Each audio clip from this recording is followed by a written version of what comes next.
नमस्कार। सुनो कहानी श्रृंखला के अंतर्गत प्रस्तुत है कहानी कातिल, जिसके लेखक हैं मुंशी प्रेमचंद जी।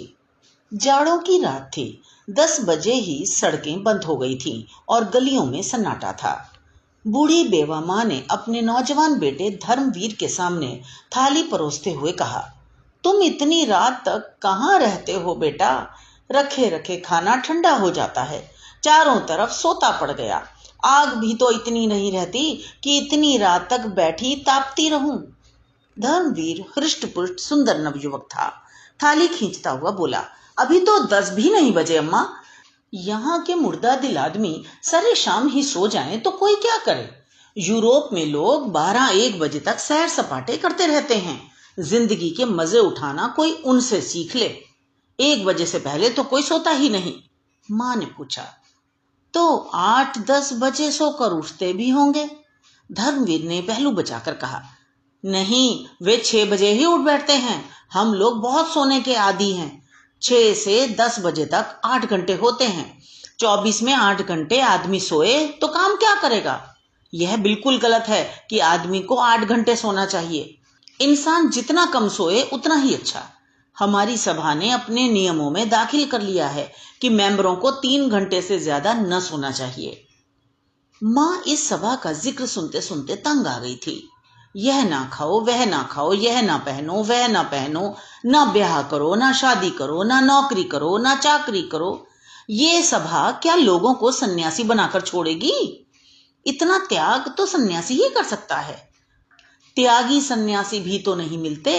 उनमें भी ज्यादातर इंद्रियों के गुलाम नाम के त्यागी हैं। आज सोने की भी कैद लगा दी। अभी 3 महीने का घूमना खत्म हुआ। जाने कहां कहां मारे फिरते हैं। अब 12 बजे खाइए, या कौन जाने रात को खाना ही उड़ा दें। आपत्ति के स्वर में मां बोली, तभी तो यह सूरत निकल आई है कि चाहो तो एक एक हड्डी गिन लो। आखिर सभा वाले कोई काम भी करते हैं या सिर्फ आदमियों पर कैदे ही लगाया करते हैं? धर्मवीर बोला, जो काम तुम करती हो वही हम करते हैं। तुम्हारा उद्देश्य राष्ट्र की सेवा करना है, हमारा उद्देश्य भी राष्ट्र की सेवा करना है। बूढ़ी विधवा आजादी की लड़ाई में दिलो जान से शरीक थी। 10 साल पहले उसके पति ने एक राजद्रोहात्मक भाषण देने के अपराध में सजा पाई थी। जेल में उसका स्वास्थ्य बिगड़ गया और जेल ही में उसका स्वर्गवास हो गया। तब से यह विधवा बड़ी सच्चाई और लगन से राष्ट्र की सेवा में लगी हुई थी।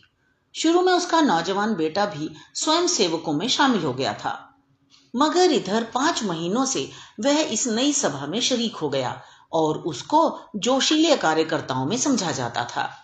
मां ने संदेह के स्वर में पूछा, तो तुम्हारी सभा का कोई दफ्तर है? हाँ है। उसमें कितने मेंबर हैं? अभी तो सिर्फ 50 मेंबर हैं। वह 50 आदमी जो कुछ कर सकते हैं वह तुम्हारे 25,000 भी नहीं कर सकते। देखो अम्मा, किसी से कहना मत, वरना सबसे पहले मेरी जान पर आफत आएगी।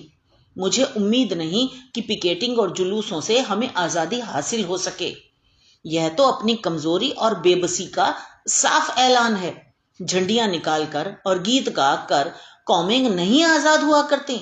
यहाँ के लोग अपनी अक्ल से काम नहीं लेते। एक आदमी ने कहा, यूं स्वराज मिल जाएगा, बस आंखें बंद करके उसके पीछे हो लिए। वह आदमी गुमराह है और दूसरों को भी गुमराह कर रहा है। ये लोग दिल में इस ख्याल से खुश हो लें कि हम आजादी के करीब आते जाते हैं, मगर मुझे तो काम करने का यह ढंग बिल्कुल खेल सा मालूम होता है। लड़कों के रोने धोने और मचलने पर खिलौने और मिठाइयां मिला करती हैं, वही इन लोगों को मिल जाएगा। असली चीज तो तभी मिलेगी जब हम उसकी कीमत देने को तैयार होंगे। मां ने कहा, उसकी कीमत क्या हम नहीं दे रहे हैं? हमारे लाखों आदमी जेल नहीं गए, हमने डंडे नहीं खाए, हमने अपनी जायदादें नहीं जब्त कराई। धर्मवीर, इससे अंग्रेजों को क्या क्या नुकसान हुआ? वे हिंदुस्तान उसी वक्त छोड़ेंगे जब उन्हें यकीन हो जाएगा कि अब वे पल भर भी नहीं रह सकते। अगर आज हिंदुस्तान के 1000 अंग्रेज कत्ल कर दिए जाएं तो आज ही स्वराज्य मिल जाए। रूस इसी तरह आजाद हुआ, आयरलैंड भी इसी तरह आजाद हुआ, हिंदुस्तान भी इसी तरह आजाद होगा, और कोई तरीका नहीं। हमें उनका खात्मा कर देना है। एक गोरे अफसर के कत्ल कर देने से हुकूमत पर जितना डर छा जाता है उतना 1000 जुलूसों से मुमकिन नहीं। मां सर से पांव तक कांप उठी। उसे विधवा हुए 10 साल हो गए थे। यही लड़का उसकी जिंदगी का सहारा है। इसी को सीने से लगाए मेहनत मजदूरी करके अपने मुसीबत के दिन काट रही है। वह इस ख्याल से खुश थी कि यह 4 पैसे कमाएगा, घर में बहू आएगी, एक टुकड़ा खाऊंगी और पड़ी रहूंगी। आरजुओं के पतले पतले तिनकों से उसने ये किश्ती बनाई थी। उसी पर बैठकर जिंदगी के दरिया को पार कर रही थी। वह कश्ती अब उसे लहरों में झकोले खाती हुई मालूम हुई। उसे ऐसा महसूस हुआ कि वह किश्ती दरिया में डूबी जा रही है। उसने अपने सीने पर हाथ रखकर कहा, बेटा, तुम कैसी बातें करते हो? क्या तुम समझते हो अंग्रेजों को कत्ल कर देने से हम आजाद हो जाएंगे? हम अंग्रेजों के दुश्मन नहीं, हम इस राज्य प्रणाली के दुश्मन हैं। अगर यह राज्य प्रणाली हमारे भाई बंधुओं के ही हाथों में हो, और उसका बहुत बड़ा हिस्सा है भी, तो हम उसका भी इसी तरह विरोध करेंगे। विदेश में तो कोई दूसरी कौम राज न करती थी, फिर भी रूस वालों ने उस हुकूमत को उखाड़ फेंका, तो उसका कारण यही था कि राजा प्रजा की परवाह न करता था। अमीर लोग मजे उड़ाते थे, गरीबों को पीसा जाता था। ये बातें तुम मुझसे ज्यादा जानते हो। वही हाल हमारा है। देश की संपत्ति किसी ना किसी बहाने निकलती चली जाती है और हम गरीब होते जाते हैं। हम इस अवैधानिक शासन को बदलना चाहते हैं। मैं तुम्हारे पैरों पड़ती हूं, इस सभा से अपना नाम कटवा लो। खामख्वाह आग में न कूदो। मैं अपनी आंखों से यह दृश्य नहीं देखना चाहती कि तुम अदालत में खून के जुर्म में लाए जाओ। धर्मवीर पर इस विनती का कोई असर नहीं हुआ। बोला, इसका कोई डर नहीं, हमने इसके बारे में काफी एहतियात कर ली है। गिरफ्तार होना तो बेवकूफी है। हम लोग ऐसी हिकमत से काम करना चाहते हैं कि कोई गिरफ्तार ना हो। मां के चेहरे पर अब डर की जगह शर्मिंदगी की झलक नजर आई। बोली, ये तो उससे भी बुरा है। बेगुनाह सजा पाएं और कातिल चैन से बैठे रहें। यह शर्मनाक हरकत है।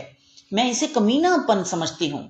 किसी को छिप कर कत्ल करना दगाबाजी है, मगर अपने बदले बेगुनाह भाइयों को फंसा देना देशद्रोह है। इन बेगुनाहों का खून भी कातिल की गर्दन पर होगा। धर्मवीर ने अपनी मां की परेशानी का मजा लेते हुए कहा, अम्मा, तुम इन बातों को नहीं समझती। तुम अपने धरने दिए जाओ, जुलूस निकाले जाओ। हम जो कुछ करते हैं हमें करने दो। गुनाह और सवाब, पाप और पुण्य, धर्म और अधर्म, ये निरर्थक शब्द हैं। जिस काम का तुम सापेक्ष समझती हो उसे मैं पुण्य समझता हूँ। तुम्हें कैसे समझाऊं कि यह सापेक्ष शब्द है? तुमने भगवत गीता तो पढ़ी है। कृष्ण भगवान ने साफ कहा है, मारने वाला मैं हूं, जिलाने वाला मैं हूं। आदमी न किसी को मार सकता है न जिला सकता है। फिर कहां रहा तुम्हारा पाप? मुझे इस बात की क्यों शर्म हो कि मेरे बदले कोई दूसरा मुजरिम करार दिया गया? यह व्यक्तिगत लड़ाई नहीं, इंग्लैंड की सामूहिक शक्ति से युद्ध है। मैं मरूं या मेरे बदले कोई दूसरा मरे, इसमें कोई अंतर नहीं। जो आदमी राष्ट्र की ज्यादा सेवा कर सकता है उसे जीवित रहने का ज्यादा अधिकार है। मां आश्चर्य से लड़के का मुंह देखने लगी। उससे बहस करना बेकार था। अपनी दलीलों से वह उसे कायल न कर सकती थी। धर्मवीर खाना खाकर उठ गया, मगर वह ऐसी बैठी रही जैसे लकवा मार गया हो। उसने सोचा, कहीं ऐसा तो नहीं कि वह किसी का कत्ल कराया हो या कत्ल करने जा रहा हो। इस विचार से उसके शरीर में कंपकपी आ गई। आम लोगों की तरह हत्या और खून के प्रति घृणा उसके शरीर के कण कण में भरी हुई थी। उसका अपना बेटा खून करे, इससे ज्यादा लज्जा, अपमान, घृणा की बात उसके लिए और क्या हो सकती थी? वह राष्ट्र सेवा की उस कसौटी पर जान देती थी जो त्याग, सदाचार, सच्चाई और साफ दिली का वरदान है। उसकी आंखों में राष्ट्र का सेवक वह था जो नीच से नीच प्राणी का दिल भी न दुखाए, बल्कि जरूरत पड़ने पर खुशी से अपने को बलिदान कर दे। अहिंसा उसकी नैतिक भावनाओं में सबसे प्रधान अंग थी। अगर धर्मवीर किसी गरीब की हिमायत में गोली का निशाना बन जाता तो वह रोती जरूर, मगर गर्दन उठाकर। उसे गहरा शोक होता, शायद इस शोक में उसकी जान भी चली जाती, मगर इस शोक में गर्व मिला हुआ होता। लेकिन वह किसी का खून कराए, यह एक भयानक पाप था, कलंक था। लड़के को रोके कैसे, यही सवाल उसके सामने था। वह यह नौबत हरगिज न आने देगी कि उसका बेटा खून के जुर्म में पकड़ा न जाए। उसे यह बर्दाश्त था कि उसके जुर्म की सजा बेगुनाहों को मिले। उसे ताज्जुब हो रहा था, लड़के में यह पागलपन आया क्यों कर। वह खाना खाने बैठी, मगर कौर गले से नीचे न जा सका। कोई जालिम हाथ धर्मवीर को उसकी गोद से छीन रहा है। वह उस हाथ को हटा देना चाहती थी। अपने जिगर के टुकड़े को वह एक क्षण के लिए भी अलग न करेगी। छाया की तरह उसके पीछे पीछे रहेगी। किसकी मजाल है जो उस लड़के को उसकी गोद से छीने। धर्मवीर बाहर के कमरे में सोया करता था। उसे ऐसा लगा कि कहीं वह न चला गया हो। फौरन उसके कमरे में आई। धर्मवीर के सामने दीवट पर दिया जल रहा था। वह एक किताब खोले पढ़ता पढ़ता सो गया था। किताब उसके सीने पर पड़ी थी। माँ ने वहीं बैठकर अनाथ की तरह बड़ी सच्चाई और विनय के साथ परमात्मा से प्रार्थना की कि लड़के का हृदय परिवर्तन कर दे। उसके चेहरे पर अब भी वही भोलापन, वही मासूमियत थी जो 15-20 साल पहले नजर आती थी। कर्कशता या कठोरता का कोई चिन्ह न था। माँ की सिद्धांत परता एक क्षण के लिए ममता के आंचल में छिप गई। माँ ने हृदय से बेटे की हार्दिक भावनाओं को देखा। इस नौजवान के दिल में सेवा की कितनी उमंग है, कौम का कितना दर्द है, पीड़ितों से कितनी सहानुभूति है, मगर इसमें बूढ़ों की सी सूझबूझ, धीमी चाल और धैर्य है, तो इसका क्या कारण है। जो व्यक्ति प्राण जैसी प्रिय वस्तु को बलिदान करने के लिए तत्पर हो, उसकी तड़प और जलन का कौन अंदाजा कर सकता है। काश यह जोश, यह दर्द हिंसा के पंजे से निकल सकता तो जागरण की प्रगति कितनी तेज हो जाती। मां की आहट पाकर धर्मवीर चौंक पड़ा और किताब संभालता हुआ बोला, तुम कब आ गई अम्मा? मुझे तो जाने कब नींद आ गई। मां ने दीवट को दूर हटाकर कहा, चारपाई के पास दिया रखकर न सोया करो, इससे कभी कभी दुर्घटनाएं हो जाया करती हैं। और क्या सारी रात पढ़ते ही रहोगे? आधी रात तो हुई, आराम से सो जाओ। मैं भी यहीं लेटी जाती हूं। मुझे अंदर न जाने क्यों डर लगता है। धर्मवीर, तो मैं एक चारपाई लाकर डाले देता हूं। नहीं, मैं यहीं जमीन पर लेट जाती हूं। वाह, मैं चारपाई पर लेटूं और तुम जमीन पर पड़ी रहो। तुम चारपाई पर आ जाओ। चल, मैं चारपाई पर लेटूं और तू जमीन पर पड़ा रहे, ये तो नहीं हो सकता। मैं चारपाई लिए आता हूं, नहीं तो मैं भी अंदर ही लेटता हूं। आज आप डरी क्यों? तुम्हारी बातों ने डरा दिया। तुम मुझे भी क्यों अपनी सभा में नहीं शरीक कर लेता? धर्मवीर ने कोई जवाब नहीं दिया। बिस्तर और चारपाई उठाकर अंदर वाले कमरे में चला। मां आगे आगे चिराग दिखाती हुई चली। कमरे में चारपाई डालकर उस पर लेटता हुआ बोला, अगर मेरी सभा में शरीक हो जाओ तो क्या पूछना। बेचारे कच्ची कच्ची रोटियां खाकर बीमार हो रहे हैं, उन्हें अच्छा खाना मिलने लगेगा। फिर ऐसी कितनी ही बातें हैं जिन्हें एक बूढ़ी स्त्री जितनी आसानी से कर सकती है, नौजवान हरगिज नहीं कर सकते। मसलन किसी मामले का सुराग लगाना, औरतों में हमारे विचारों का प्रचार करना। मगर तुम दिल लगी कर रही हो। मां ने गंभीरता से कहा, नहीं बेटा, दिल लगी नहीं कर रही, दिल से कह रही हूं। मां का दिल कितना नाजुक होता है, इसका अंदाजा तुम नहीं कर सकते। तुम्हें इतने बड़े खतरे में अकेला छोड़कर मैं घर नहीं बैठ सकती। जब तक मुझे कुछ नहीं मालूम था दूसरी बात थी, लेकिन अब ये बातें जान लेने के बाद मैं तुमसे अलग नहीं रह सकती। मैं हमेशा तुम्हारे बगल में रहूंगी, और अगर कोई ऐसा मौका आया तो तुमसे पहले मैं अपने को कुर्बान करूंगी। मरते वक्त तुम मेरे सामने होगे, मेरे लिए यही सबसे बड़ी खुशी है। ये मत समझो कि मैं नाजुक मौकों पर डर जाऊंगी, चीखूंगी, चिल्लाऊंगी। हरगिज नहीं। सख्त से सख्त खतरों के सामने भी तुम मेरी जबान से एक चीख न सुनोगे। अपने बच्चे की हिफाजत के लिए गाय भी शेरनी बन जाती है। धर्मवीर ने भक्ति से विह्वल होकर मां के चरणों को चूम लिया। उसकी दृष्टि में वह कभी इतने आदर और स्नेह के योग्य न थी। दूसरे ही दिन परीक्षा का अवसर उपस्थित हुआ। यह 2 दिन बुढ़िया ने रिवॉल्वर चलाने के अभ्यास में खर्च किए। पटाखे की आवाज पर कानों पर हाथ रखने वाली अहिंसा और धर्म की देवी इतने साहस से रिवॉल्वर चलाती थी और उसका निशाना इतना अचूक होता था कि सभा के नौजवानों को भी हैरत होती थी। पुलिस के सबसे बड़े अफसर के नाम मौत का परवाना निकला और यह काम धर्मवीर के सुपुर्द हुआ। दोनों घर पहुंचे तो मां ने पूछा, क्यों बेटा, इस अफसर ने तो कोई ऐसा काम नहीं किया, फिर सभा ने क्यों उसको चुना? धर्मवीर मां की सरलता पर मुस्कुराकर बोला, तुम समझती हो हमारी कांस्टेबल और सब इंस्पेक्टर और सुपरिटेंडेंट जो कुछ करते हैं अपनी खुशी से करते हैं। वे लोग जितने अत्याचार करते हैं उनके यही आदमी जिम्मेदार हैं। और फिर हमारे लिए तो इतना ही काफी है कि वह उस मशीन का एक खास पुर्जा है जो हमारे राष्ट्र को चरम निर्दयता से बर्बाद कर रही है।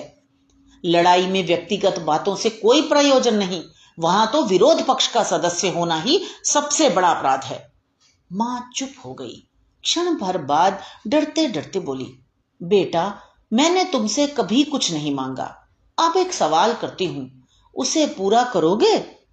धर्मवीर ने कहा, यह पूछने की कोई जरूरत नहीं अम्मा, तुम जानती हो कि मैं तुम्हारे किसी हुक्म से इनकार नहीं कर सकता। मां, हाँ बेटा, यह जानती हूं, इसी वजह से मुझे यह सवाल करने की हिम्मत हुई। तुम इस सभा से अलग हो जाओ। देखो, तुम्हारी बूढ़ी मां हाथ जोड़कर तुमसे यह भीख मांग रही है। और वह हाथ जोड़कर भिखारिन की तरह बेटे के सामने खड़ी हो गई। धर्मवीर ने कह कहा मारकर कहा, ये तो तुमने बेढब सवाल किया अम्मा। तुम जानती हो इसका नतीजा क्या होगा? जिंदा लौटकर ना आऊंगा। अगर यहां से कहीं भाग भी जाऊं तो भी जान नहीं बच सकती। सभा के सब मेंबर ही मेरे खून के प्यासे हो जाएंगे और मुझे उनकी गोलियों का निशाना बनना पड़ेगा। तुमने मुझे यह जीवन दिया है, इसे तुम्हारे चरणों पर अर्पित कर सकता हूं, लेकिन भारत माता ने तुम्हें और मुझे दोनों ही को जीवन दिया है और उसका हक सबसे बड़ा है। अगर कोई ऐसा मौका हाथ आ जाए कि मुझे भारत माता की सेवा के लिए तुम्हें कत्ल करना पड़े तो मैं इस अप्रिय कर्तव्य से भी मुंह ना मोड़ सकूंगा। आंखों में आंसू जारी होंगे लेकिन तलवार तुम्हारी गर्दन पर होगी। हमारे धर्म में राष्ट्र की तुलना में कोई दूसरी चीज नहीं ठहर सकती, इसलिए सभा को छोड़ने का तो सवाल ही नहीं है। हाँ, तुम्हें डर लगता हो तो मेरे साथ न जाओ। मैं कोई बहाना कर दूंगा और किसी दूसरे कामरेड को साथ ले लूंगा। अगर तुम्हारे दिल में कमजोरी हो तो फौरन बतला दो। मां ने कलेजा मजबूत करके कहा, मैंने तुम्हारे ख्याल से कहा था भैया, वरना मुझे क्या डर। अंधेरी रात के पर्दे में इस काम को पूरा करने का फैसला किया गया था। कोप का पात्र रात को क्लब से जिस वक्त लौटे वहीं उसकी जिंदगी का चिराग बुझा दिया जाए। धर्मवीर ने दोपहर ही को इस मौके का मुआयना कर लिया और उस खास जगह को चुन लिया जहां से निशाना मारेगा। साहब के बंगले के पास करील और करौंदे की एक छोटी सी झाड़ी थी, वही उसके छिपने की जगह होगी। झाड़ी के बाईं तरफ नीची जमीन थी, उसमें बेर और अमरूद के बाग थे। भाग निकलने का अच्छा मौका था। साहब के क्लब जाने का वक्त 7 और 8 बजे के बीच का था। लौटने का वक्त 11 बजे था। इन दोनों वक्तों की बात पक्की तरह मालूम कर ली गई थी। धर्मवीर ने तय किया कि 9 बजे चलकर उसी करौंदे वाली झाड़ी में छिपकर बैठ जाए। वहीं एक मोड़ भी था। मोड़ पर मोटर की चाल कुछ धीमी पड़ जाएगी। ठीक उसी वक्त उसे रिवॉल्वर का निशाना बना लिया जाए। ज्यों ज्यों दिन गुजरता जाता था, बूढ़ी मां का दिल भय से सूखता जाता था। लेकिन धर्मवीर के दैनंदिन आचरण में तनिक भी अंतर न था। वह नियत समय पर उठा, नाश्ता किया, संध्या की और अन्य दिनों की तरह कुछ देर पढ़ता रहा। 2-4 मित्र आ गए। उनके साथ 2-3 बाजियां शतरंज की खेली। इत्मीनान से खाना खाया और अन्य दिनों से कुछ अधिक, फिर आराम से सो गया कि जैसे उसे कोई चिंता नहीं है। मां का दिल उचाट था। खाने पीने का तो जिक्र ही क्या, वह मन मार कर एक जगह बैठ भी ना सकती थी। पड़ोस की औरतें हमेशा की तरह आईं। वह किसी से कुछ न बोली, बदहवासी इधर उधर दौड़ती फिरती थी कि जैसे चूहिया बिल्ली के डर से सुराख ढूंढती हो। कोई पहाड़ सा उसके सिर पर गिरता था। उसे कहीं मुक्ति नहीं, कहीं भाग जाए ऐसी जगह नहीं। वे घिसे पिटे दार्शनिक विचार जिनसे अब तक उसे सांत्वना मिलती थी, भाग्य, पुनर्जन्म, भगवान की मर्जी, वे सब इस भयानक विपत्ति के सामने व्यर्थ जान पड़ते थे। जिरह बख्तर और लोहे की टोपी तीर तुपक से रक्षा कर सकते हैं, लेकिन पहाड़ तो उसे उन सब चीजों के साथ कुचल डालेगा। उसके दिलो दिमाग बेकार होते जाते थे। अगर कोई भाव शेष था तो वह भय था। मगर शाम होते होते उसके हृदय पर एक शांति सी छा गई। उसके अंदर एक ताकत पैदा हुई जिसे मजबूरी की ताकत कह सकते हैं। चिड़िया उस वक्त तक फड़फड़ाती रही जब तक उड़ निकलने की उम्मीद थी। उसके बाद वह बहेलिये के पंजे और कसाई के छुरे के लिए तैयार हो गई। भय की चरम सीमा साहस है। उसने धर्मवीर को पुकारा, बेटा आकर कुछ खा लो। धर्मवीर अंदर आया। आज दिन भर मां बेटे में एक बात भी न हुई थी। इस वक्त मां ने धर्मवीर को देखा तो उसका चेहरा उतरा हुआ था। वह संयम जिससे आज उसने दिन भर अपने भीतर की बेचैनी को छिपा रखा था, जो अब तक उड़े उड़े से दिमाग की शक्ल में दिखाई दे रही थी, खतरे के पास आ जाने पर पिघल गया था। जैसे कोई बच्चा भालू को दूर से देखकर तो खुशी से ताली बजाए, लेकिन उसके पास आने पर चीख उठे। दोनों ने एक दूसरे की तरफ देखा। दोनों रोने लगे। मां का दिल खुशी से खिल उठा। उसने आंचल से धर्मवीर के आंसू पोंछते हुए कहा, चलो बेटा, यहां से कहीं भाग चले। धर्मवीर चिंता मग्न खड़ा था। मां ने फिर कहा, किसी से कुछ कहने की जरूरत नहीं, यहां से बाहर निकल जाएं जिसमें किसी को खबर भी ना हो। राष्ट्र की सेवा करने के और बहुत से रास्ते हैं। धर्मवीर जैसे नींद से जागा, बोला, यह नहीं हो सकता अम्मा, कर्तव्य तो कर्तव्य है, उसे पूरा करना पड़ेगा, चाहे रोकर पूरा करो चाहे हंसकर। हाँ, इस ख्याल से डर लगता है कि नतीजा न जाने क्या हो।